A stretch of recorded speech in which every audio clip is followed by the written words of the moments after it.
Break হতে bag থেকে গোলাপি রঙের টিফিন কৌটোটা বের করলাম। মা আজ গাজরের হালুয়া দিয়েছে। আমি আগেই মাকে বলেছিলাম একটু বেশি করে দিতে। রুদ্র যে কি ভালোবাসে এই খাবারটা সে তো আমি ভালো করেই জানি। আমাকে চুপ করে বসে থাকতে দেখে অরুণিমা বলল, কিরে, টিফিন খাচ্ছিস না কেন? খিদে পায়নি? পেয়েছে তো, কিন্তু রুদ্র আসছে না তো এখনো। ও আসুক, তারপর একসাথে খাবো। রুদ্র ফুটবল মাঠে গেল তো, কখন ফিরবে কে জানে। তুই খেয়ে নে। না, ও ফিরুক তারপরে খাবো। বাবা, রুদ্রর জন্য খাবার আঁকড়ে বসে আছিস? তুই ওর মা হয়ে যেতে পারতিস, নইলে গার্লফ্রেন্ড। কি বলিস? কখন রুদ্র এসে দাঁড়িয়েছে আমরা খেয়াল করিনি।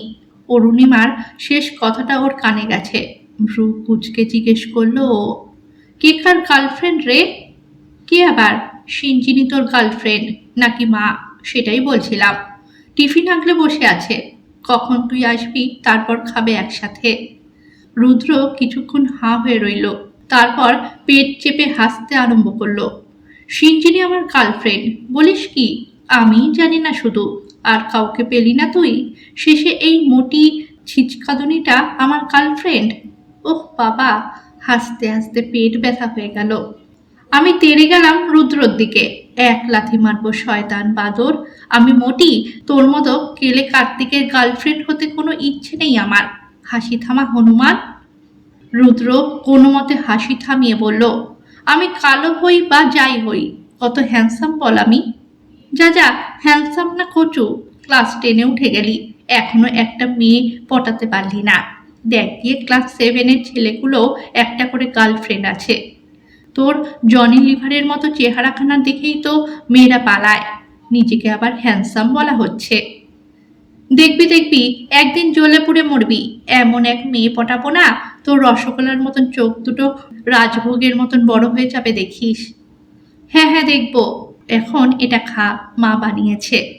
টিফিন কৌটোটা রুদ্রর হাতে ঠেসে দিয়ে বললাম আমি। টিফিন কৌটোটা খুলে দেখল রুদ্র। ওর ঘামে ভেজা মুখ উজ্জ্বল হয়ে উঠল। আরে বাস, গাজরের হালুয়া? হ্যাঁ, খেয়ে নে এবার। তুই খাবি না? না, সবটা তুই একা খা পেটুক। তোকে না দিয়ে খাই, তারপর আমার পেট খারাপ হোক। পাগল নাকি? তুই না খেলে আমিও খাবো না ব্যাস। এবারে হেসে ফেললাম আমি। ঠিক আছে, আমিও খাচ্ছি, খা এবার। খেতে শুরু করলো রুদ্র, আর আমি তাকিয়ে রইলাম সেদিকে। কেন যেন রুদ্রকে ভালো কিছু খাওয়াতে পারলে বড্ড তৃপ্তি হয় আমার। রুদ্র আর আমি একই পাড়ায় থাকি। সেই ছোটবেলা থেকেই ওর সঙ্গে আমার বন্ধুত্বের শুরু। তারপর একই স্কুলে পড়ার সুবাদে আমাদের বন্ধুত্ব আরও গাঢ় হয়েছে। এটা নয় যে আমাদের আর কোনো বন্ধু নেই, দুজনেরই 1 ঘন্টা করে বন্ধু বান্ধবীরা আছে, কিন্তু আমাদের দুজনের বন্ধুত্বের কথা আলাদা। প্রচুর পরিমাণে বিশ্বাস, ভরসা, ভালোবাসা, অধিকারবোধ মিশে আছে আমাদের সম্পর্কের মধ্যে। আমাদের বাকি বন্ধুরা অবশ্য এই সম্পর্কের অন্য মানে বের করে নিয়েছে। ওরা আমাদের নানাভাবে খেপায়, আওয়াজ দেয়, আমরাও রেগে গিয়ে বলি, আমরা শুধুই বন্ধুরে, এর চেয়ে বেশি কিছু নয়। কেন ছেলে আর মেয়ে কি বন্ধু হতে পারে না? তাতে ওরা দাঁত বের করে হাসে। বোঝাই যায় আমাদের কথা বিশ্বাসই করছে না বাদরগুলো। না করুক, বয়েই গেল তাতে। আমরা তো জানি আমাদের সম্পর্কটা ঠিক কোন জায়গায় দাঁড়িয়ে আছে। দেখতে দেখতে ক্লাস 10 বোর্ড এক্সাম পার করে 11-এ উঠলাম আমরা। দুজনেই সায়েন্স নিয়েছি। 12-এ ওঠার পর বাইরে থেকে একটা মেয়ে ভর্তি হলো আমাদের ক্লাসে। ওর বাবার হঠাৎ বদলির কারণেই এভাবে ভর্তি হতে হয়েছে ওকে। মেয়েটা বেশ সুন্দর দেখতে। বেশ কিছুদিন ক্লাস হয়ে যাবার পর একদিন স্কুল থেকে বাড়ি ফেরার পথে রুদ্র আমাকে বলল, সিঞ্জিনি, ওই মেয়েটাকে কেমন লাগে তোর? কোন মেয়েটা? অবাক হয়ে বললাম আমি। ওই যে রে, এবারই নতুন অ্যাডমিশন নিল আমাদের স্কুলে, আমাদের ক্লাসে। কোয়েল। খারাপ না, তবে একটু অহংকারী আছে। দেখতে সুন্দর কিনা? তাই নাকি? কি করে বুঝলি? বলল রুদ্র। ও বোঝা যায়, কিন্তু তুই হঠাৎ ওর কথা জিজ্ঞেস করছিস কেন? কি ব্যাপার? আরে না না, কিছু না, এমনি জিজ্ঞেস করছিলাম, তাড়াতাড়ি বলল রুদ্র। এই দেখি, দাঁড়া তো একটু। কিছু না তো, তুই এত লজ্জা পাচ্ছিস কেন? তোর কালো মুখটাও দেখছি লাল হয়ে গেছে। জরুর ডাল মে কুছ কালা হ্যায়। রুদ্র মুখটা গম্ভীর করে ফেলল, তারপর বলল, তুই কথায় কথায় আমাকে কালো বলিস কেন? আমি কি খুব কালো, বাজে দেখতে? আরে আমি কখন বললাম তুই বাজে দেখতে? এত সেন্টি হলি কবে থেকে? প্রেমে পড়েছিস নাকি রে ওই কোয়েলের? সর্বনাশ! রুদ্র রাগ করে হন হন করে হাঁটা লাগালো। তোকে কিছু বলাই ভুল হয়েছে আমার, যা ভাগ সাতচন্নি কোথাকার। আমি অনেক ডেকেও ওকে থামাতে পারলাম না। রেগে গেলে রুদ্রর আর কিচ্ছু খেয়াল থাকে না, কিন্তু ব্যাপারটা আমাকে ভাবাচ্ছিল। রুদ্র তাহলে প্রেমে পড়লো শেষ পর্যন্ত, কিন্তু হতচ্ছাড়াকে ওই না কুচু কোয়েলেরই প্রেমে পড়তে হলো। সেই রাতেই রুদ্রর বাড়ি গেলাম আমি। দেখলাম ও সোফায় বসে পা নাচাতে নাচাতে টিভি দেখছে। আমাকে দেখেও না দেখার ভান করে বসে রইল। আমি বললাম, এই বাদর, টিভি বন্ধ করে তোর ঘরে চল, জরুরি কথা আছে। রুদ্র পাত্তাই দিল না, একইভাবে টিভির দিকে তাকিয়ে আছে। পিত্তি জ্বলে গেল আমার। ওর জন্যই ছুটে এসেছি আমি, আর ও কিনা মেজাজ দেখাচ্ছে। আমি তখন গলা চড়িয়ে বললাম, রুদ্র, তুই টিভি দেখছিস? কাল কেমিস্ট্রির টেস্ট আছে, ভুলে গেলি? ঈশিতা ম্যাডাম বলে দিলেন যে। রুদ্র কিছু বলার আগেই ও ঘর থেকে ছুটে এলেন আন্টি। রুদ্র, তোর কাল টেস্ট আছে, আমাকে বলিসনি? যা পড়তে বস গিয়ে। অসভ্য ছেলে একটা, একটুও পড়তে মন নেই। রুদ্র অসহায়ভাবে কিছু বলতে গেল। আমি ওর হাত ধরে টেনে বলে উঠলাম, হ্যাঁ চল পড়তে চল, আমারও কিছু নোটসের দরকার, তাই এসেছিলাম। দেখ মেয়েটাকে দেখে শেখ একটু। আরে মা! রুদ্র আবার কিছু বলতে গেল, আমি থামিয়ে দিলাম ওকে। কথা পরে বলবি, চল পড়তে। রুদ্র নিজের ঘরে ঢুকে আগুন চোখে তাকালো আমার দিকে। এরকম করলি কেন তুই? সব সময় আমার পেছনে না লাগলে তোর হয় না, তাই না? বেশ করেছি, আমার ফোন ধরছিলি না কেন? এতগুলো মেসেজ করলাম, দেখলি না? কেন দেখব? কে তুই? আমি কে একটু পরেই বুঝবি। আগে বল, কোয়েলের প্রেমে পড়েছিস তুই? যদি পড়ি তোর তাতে কি? আমার তাতে কি মানে? আমি ছাড়া কে সাহায্য করবে তোকে এ ব্যাপারে? অনেকেই আছে, তোর সাহায্যের দরকার নেই। সত্যি বলছিস তো? ঠিক আছে, যাচ্ছি আমি। এরপর হাজার ডাকলেও কিন্তু আসবো না। আমি চলে যাওয়ার জন্য পা বাড়াতেই রুদ্র আমার হাত টেনে ধরল। যাস না, তুই ছাড়া আর কে ভাবে অত আমায় নিয়ে? তখন সেই জন্যই তো আমি তোকে কোয়েলের ব্যাপারে জিজ্ঞেস করছিলাম, কিন্তু তুই এমনভাবে চোখ কপালে তুলে সর্বনাশ করলি, মনে হলো কি একটা ভয়ঙ্কর ভুলই করে ফেলেছি আমি, তাই রাগ হয়ে গেছিল। এবার বল, সাহায্য করবি তো আমায়? বসে পড়লাম আমি। বললাম, সাহায্য করব বলেই তো এসেছি, গাধা। কোয়েল নিজের টিফিন বক্স খুলে রুটি আর আলুর চচ্চড়ি বের করে খাচ্ছে। ওর মুখ দেখেই বোঝা যাচ্ছে খেতে ভালো লাগছে না ওর। আমি সেই সুযোগে নিজের চাউমিন বের করে নিয়ে কোয়েলের পাশে গিয়ে বসলাম। ও অবাক হয়ে আমার দিকে তাকালো, কারণ এর আগে আমি বরাবর ওকে এড়িয়ে চলেছি। আজ হঠাৎ একেবারে ওর পাশে গিয়ে বসেছি। একটু সন্দেহের দৃষ্টিতে আবার আমার দিকে তাকালো কোয়েল। আমি বললাম, আমার চাউমিন আছে, খাবি? না, মাথা নাড়ল কোয়েল। আরে খেয়েই দেখ, আমার মা দারুণ বানায়। কোয়েল একটু লুব্ধ দৃষ্টিতে চাউমিনের দিকে তাকালো, তারপর এক চামচ মুখে পুরেই দিল। কি, কেমন খেতে? বললাম আমি। দারুণ, সত্যি খুব ভালো। আমার মা প্রতিদিন ওই বোরিং রুটি, আলুর তরকারি, নয়তো স্যান্ডউইচ, এর বাইরে আর কিছু দেয় না। আমার থেকে খাস মাঝে মাঝে। থ্যাঙ্কস, কিন্তু আজ হঠাৎ আমাকে এত খাতির করছিস যে? তোর ওই বন্ধুটা কই? কে, রুদ্র? হ্যাঁ, রোগা মতো অল্প কালো ছেলেটা। আজ আসেনি রে, শরীরটা ভালো নয়। একই পাড়ায় আমাদের বাড়ি, জানিস? ওহ, ও তো খুব ব্রিলিয়ান্ট স্টুডেন্ট, তাই না? হ্যাঁ। কোয়েল কিছুক্ষণ চুপ করে রইল, তারপর বলল, একটা কথা বলছি তোকে, প্লিজ কিছু মনে করিস না। আমি খেয়াল করেছি ওই রুদ্র প্রায় আমার দিকে হা করে তাকিয়ে থাকে। ও আমাকে কিছু বলতে চাইলে বলুক, কিন্তু এভাবে হ্যাংলার মতো তাকিয়ে থাকার কি মানে ভাই?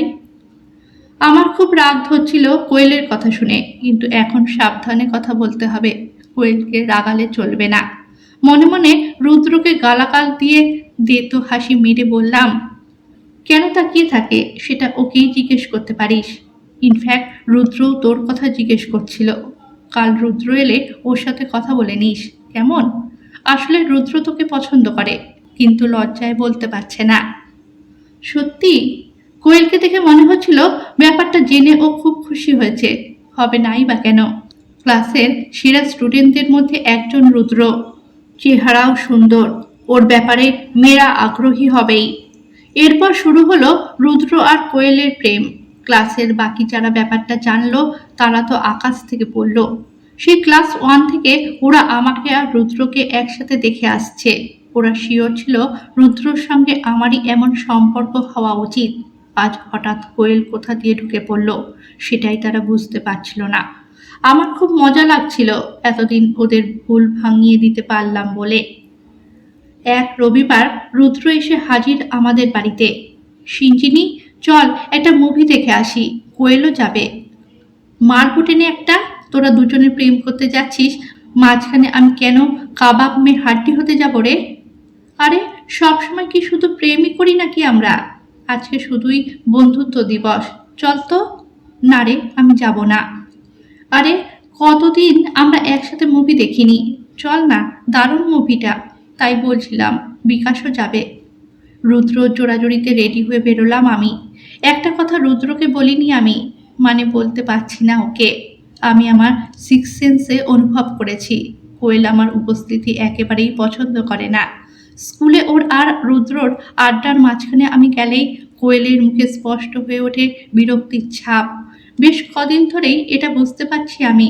খুব কষ্ট হয় আমার। আমি কি রুদ্রকে হারিয়ে ফেলবো?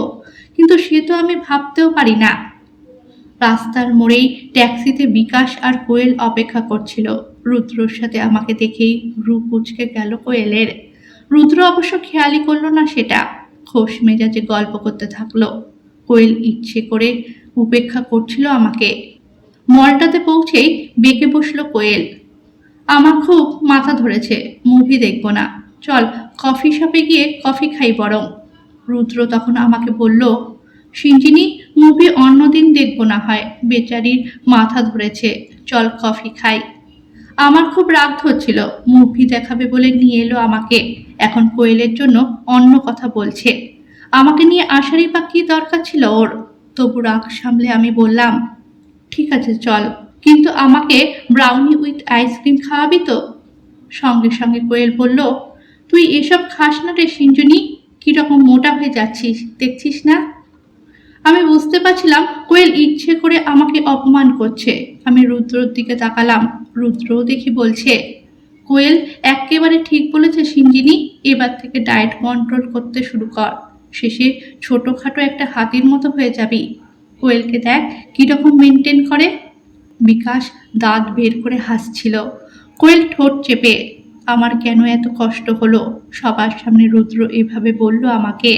আমি তখন তেরিয়া হয়ে বললাম, বেশ করবো, আমি খাবো, আমি মোটা হই বা হাতি হই তাতে তোর কি? আমাকে কোয়েলেরই মতো হতে হবে নাকি? রুদ্র ভয়ানক অবাক হয়ে বলল, আরে এভাবে কথা বলছিস কেন? আমি জবাব না দিয়ে চলে এলাম সেখান থেকে। রুদ্র অনেক চেষ্টা করলো আটকানোর, কিন্তু আমি শুনলাম না। সন্ধ্যের পর মন খারাপ নিয়ে শুয়েছিলাম। সেই সময় ফোন বেজে উঠল, রুদ্রর ফোন। ধরলাম না আমি, কিন্তু সে বারবার কল করতেই থাকলো। আমিও ধরবো না, ঠিক করেই ফেলেছি। একটু পরেই রুদ্রর গলা শুনতে পেলাম, আন্টি, সিঞ্জিনি কোথায়? মা কি বলল শুনতে পেলাম না। তারপরেই ধূপ ধুপিয়ে আমার ঘরে ঢুকে পড়ল রুদ্র। কিরে ওই, খুব গুমর হয়েছে তোর, তাই না? এতবার কল করলাম, ধরছিস না কেন? আমি জবাব দিলাম না। রুদ্র আবার বলল, ওরকম হুট করে বেরিয়ে এসেছিলি কেন ওখান থেকে? আচ্ছা পাগল তো। এমনিতেই আমার মনটা খারাপ হয়েছিল, এবার আর সামলাতে পারলাম না নিজেকে।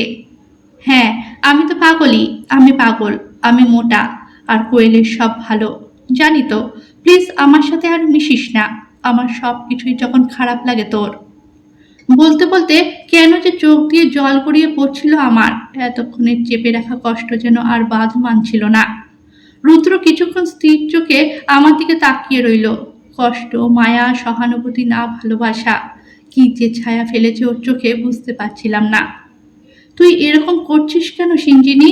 আমি তো বরাবর তোর সাথে এভাবেই কথা বলি, কখনো তো তুই কষ্ট পাসনি। তীক্ষ্ণ দৃষ্টিতে আমার দিকে তাকিয়ে কি দেখছে রুদ্র?